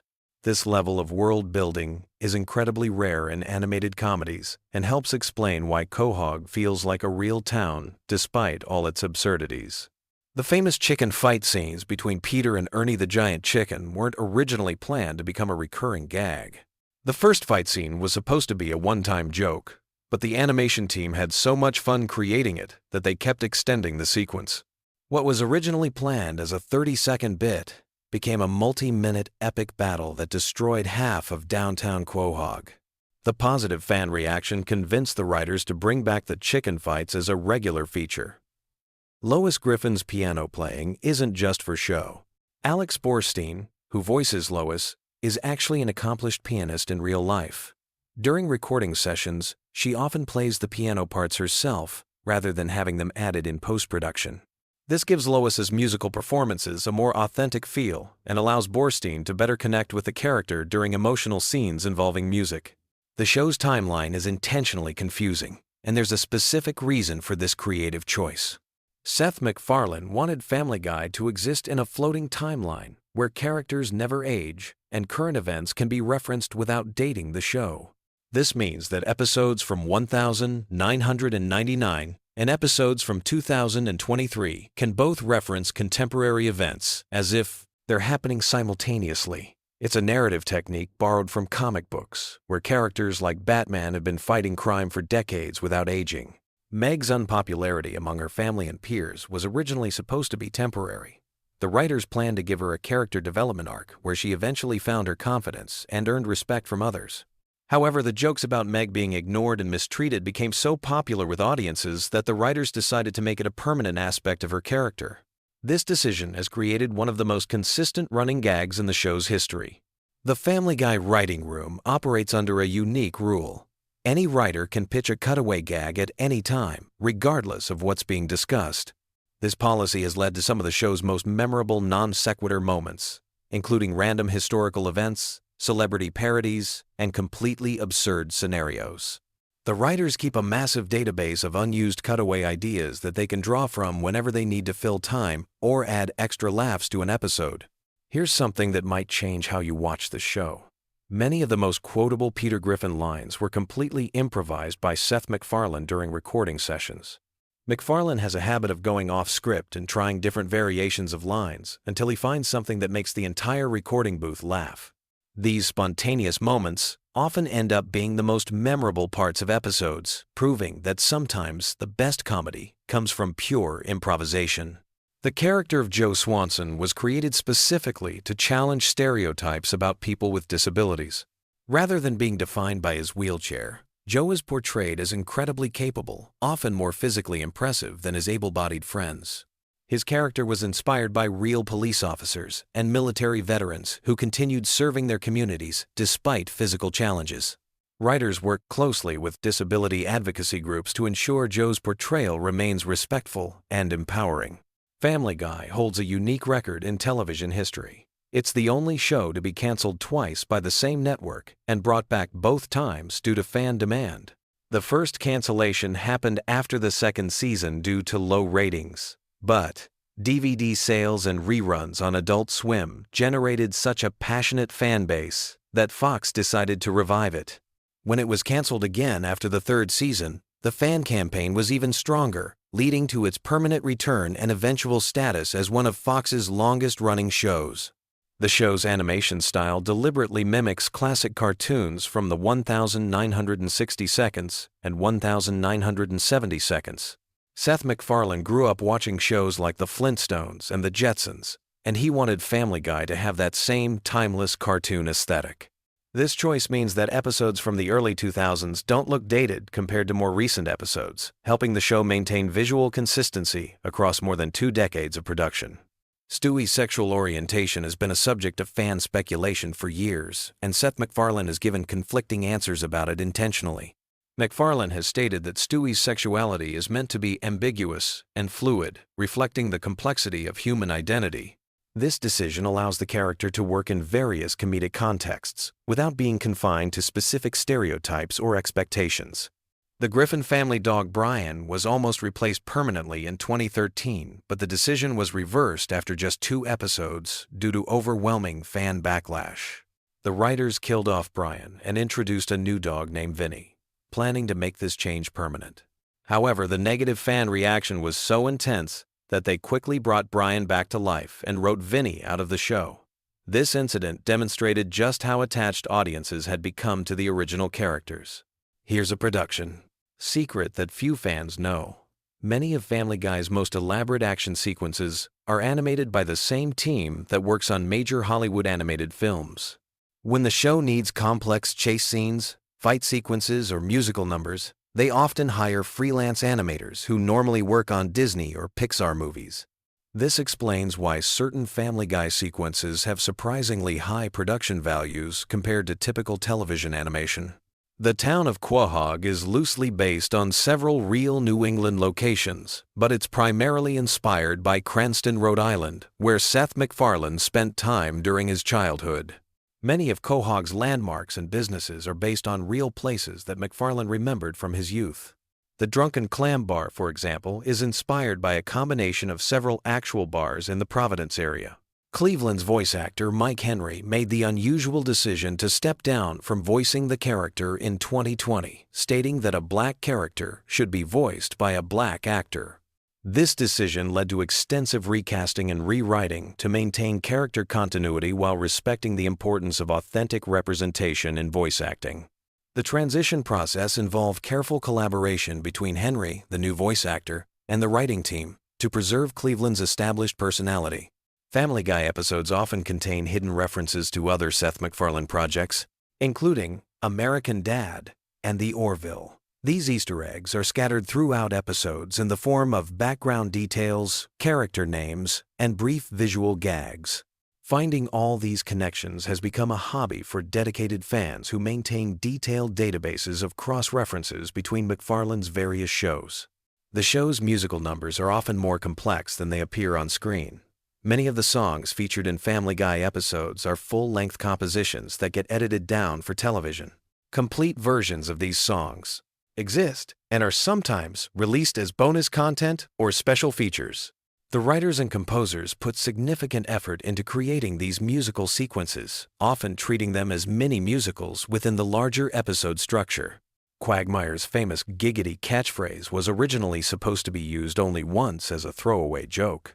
Seth MacFarlane was experimenting with different ways to express the character's perverted excitement when he stumbled upon the giggity sound. The phrase became so associated with Quagmire that it's now impossible to imagine the character without it, showing how sometimes the most memorable elements of fictional characters emerge completely by accident.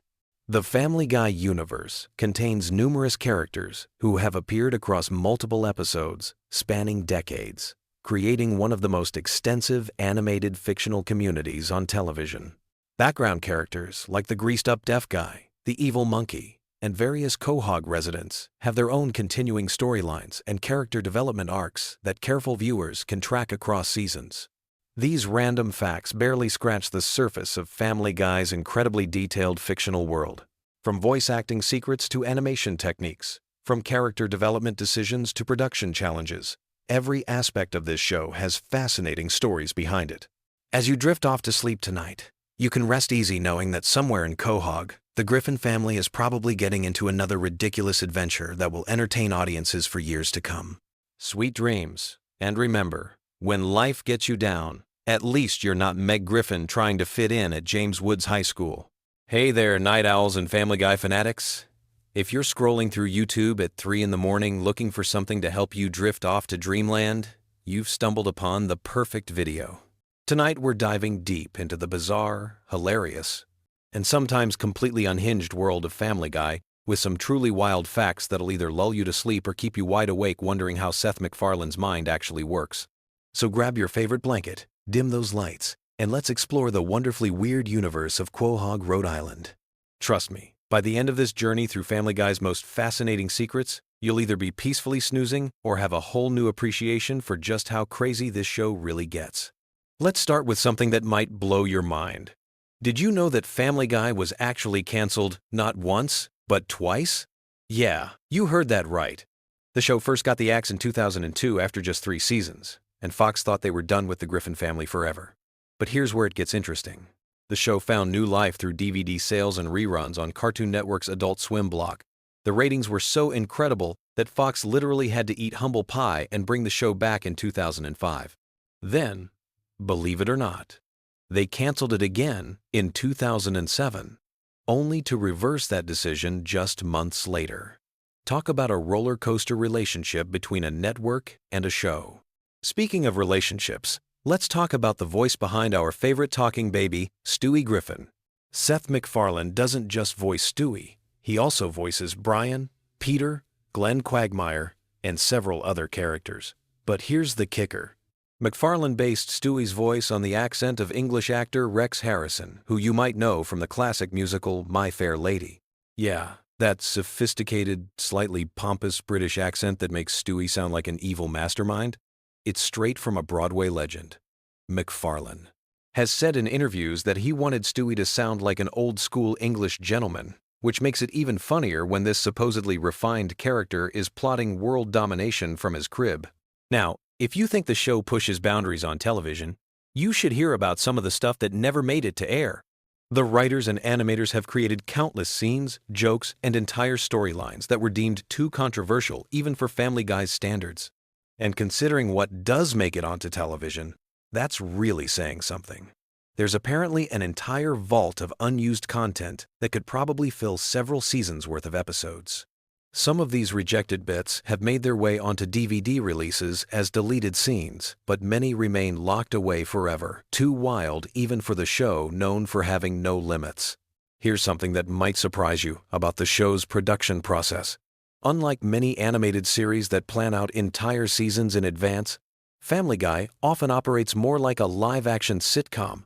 The writers frequently come up with ideas on the spot, and episodes are sometimes completely rewritten just weeks before they're supposed to air. This spontaneous approach explains why the show can feel so fresh and unpredictable, but it also leads to some pretty intense crunch times for the animation team. Imagine trying to animate complex scenes with just days to spare before broadcast. Let's dive into some character secrets that most fans never realize. Brian the dog, everyone's favorite intellectual canine, was originally supposed to be just a regular pet. In the original concept, Brian was going to be a typical dog who couldn't talk and would just bark and fetch like any normal household pet. Seth MacFarlane decided to make him a talking character at the last minute, and thank goodness he did, because Brian's philosophical conversations and sarcastic wit have become some of the show's most memorable moments. It's wild to think that one of the most complex characters almost didn't have a voice at all. The show's animation style has some fascinating secrets too.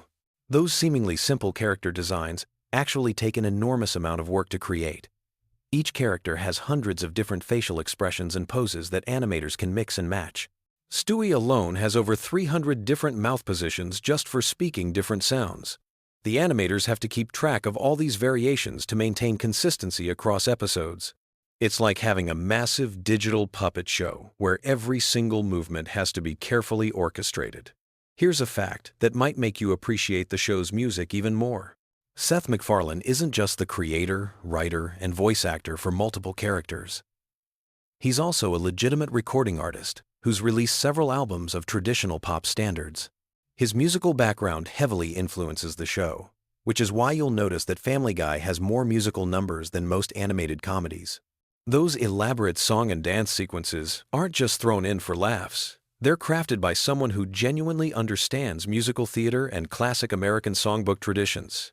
The show's cultural impact goes way beyond just entertainment. Family Guy has actually influenced real-world events and conversations. Politicians have referenced the show in speeches. Academics have written scholarly papers about its social commentary, and it's been credited with introducing younger audiences to cultural references they might never have encountered otherwise. Think about how many classic movies, TV shows, songs, and historical events you first learned about through a Family Guy cutaway gag. The show serves as this weird cultural bridge between different generations of entertainment. Now let's talk about some of the show's most controversial episodes and why they're so memorable. The writers have never shied away from tackling sensitive subjects, and sometimes their approach has sparked genuine debates about comedy, censorship, and social responsibility. Some episodes have been pulled from rotation, others have been edited for different markets, and a few have become legendary among fans, specifically because they push things too far. This willingness to court controversy has kept Family Guy relevant for over 2 decades, even as television landscape has changed dramatically around it.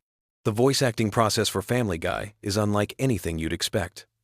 Seth MacFarlane often records multiple characters in the same session, essentially having conversations with himself. He'll record Peter's lines, then immediately switch to Brian's voice to respond, then jump to Stewie for the next exchange. Watching him work in the recording booth is apparently like witnessing someone with multiple personality disorder having a very organized conversation with themselves. Other voice actors have said it's both impressive and slightly unsettling to watch. Here's something that connects to the show's longevity. Family Guy has aired over 400 episodes, making it one of the longest-running animated series in television history. To put that in perspective, if you watched every single episode back-to-back, you'd be sitting there for more than 150 hours straight. That's almost a full week of continuous Family Guy content.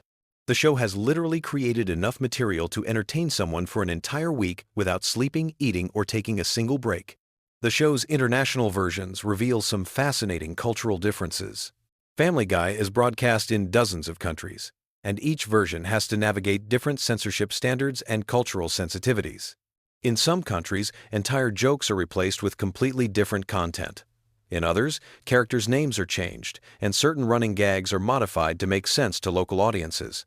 There are versions of Family Guy where the cultural references are so different that they're essentially completely different shows with the same characters. Let's explore some behind-the-scenes drama that most fans never hear about. Like any long-running show, Family Guy has had its share of creative disagreements, contract disputes, and personality conflicts. Seth MacFarlane has been very public about his occasional frustrations with the show, even stepping back from day-to-day involvement for several seasons. There have been disputes over storylines, character development, and the general direction of the show. Some former writers and voice actors have shared stories about heated arguments in writers' rooms and recording sessions that had to be stopped because of creative differences. The show's merchandising empire is absolutely massive, but some of the most interesting products never made it to market. There have been proposed Family Guy video games, theme park attractions, and even a planned Broadway musical that would have featured the Griffin family in live-action musical theater. The legal and logistical challenges of adapting animated characters for different mediums have killed dozens of potential projects over the years. Imagine walking through a Family Guy theme park, or watching actors in Peter and Lois costumes singing on Broadway. Here's a production secret that reveals how much work goes into each episode. A single 22-minute episode of Family Guy requires approximately 8 months to complete from initial concept to final broadcast. The process involves dozens of writers, voice actors, animators, sound engineers, and editors.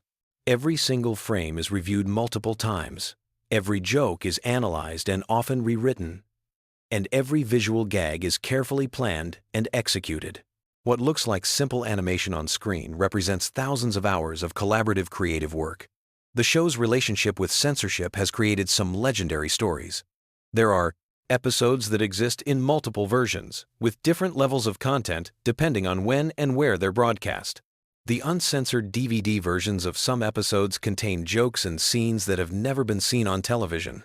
Meanwhile, daytime reruns are edited so heavily that some episodes are barely recognizable.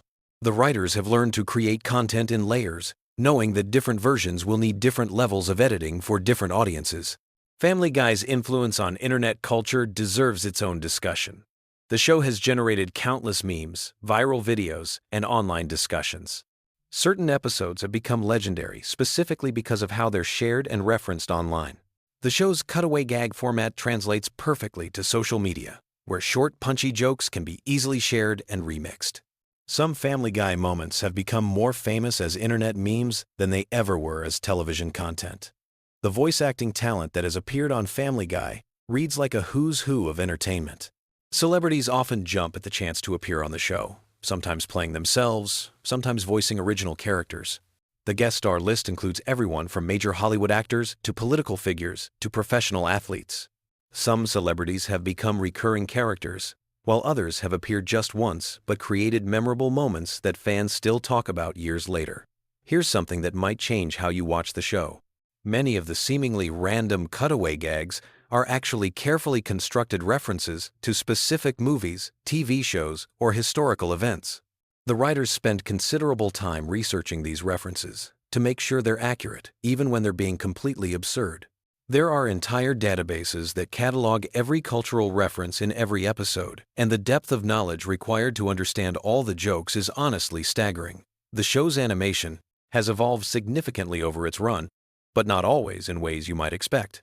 While the overall character designs have remained consistent, the background art, lighting effects, and scene composition have become much more sophisticated. Early episodes look almost primitive compared to recent ones, but the evolution has been so gradual that most viewers don't notice. Comparing the pilot episode to current episodes is like looking at completely different shows that happen to use the same characters. Family Guy's impact on other animated shows cannot be overstated. The success of Family Guy paved the way for countless other adult animated comedies, from American Dad to Rick and Morty to BoJack Horseman. The show proved that animated comedies could tackle adult themes and attract mature audiences, opening up an entire genre that barely existed before. Many current animators and writers cite Family Guy as a direct influence on their work and career choices. The show's approach to storytelling often breaks conventional narrative rules in fascinating ways. Episodes frequently abandon their main plots entirely for extended tangents. Characters regularly break the fourth wall to address the audience directly, and the show often parodies its own format and conventions. This meta approach to comedy requires a level of self-awareness that's rare in television, and it's part of what keeps longtime fans engaged, even after hundreds of episodes. As we wind down this journey through Family Guy's hidden world, it's worth reflecting on how a cartoon about a dysfunctional family in Rhode Island became such a cultural phenomenon. The show succeeds because it taps into something fundamentally human about finding humor in chaos, about laughing at things that probably shouldn't be funny, and about the strange comfort of familiar characters behaving in completely unpredictable ways. Whether you're drifting off to sleep or wide awake thinking about animated comedy theory, Family Guy continues to surprise, offend, entertain, and occasionally enlighten its audience after more than 20 years on the air. The show's ability to constantly reinvent itself while maintaining its core identity is perhaps the most impressive fact of all. Sweet dreams, and remember, somewhere in Quahog, the Griffin family is probably getting into trouble that's even weirder than anything we've discussed tonight. The chaos never really stops. And somehow, that's exactly what makes it so perfect for helping restless minds finally find peace. Until next time, sleep tight and don't let the giant chicken nightmares bite.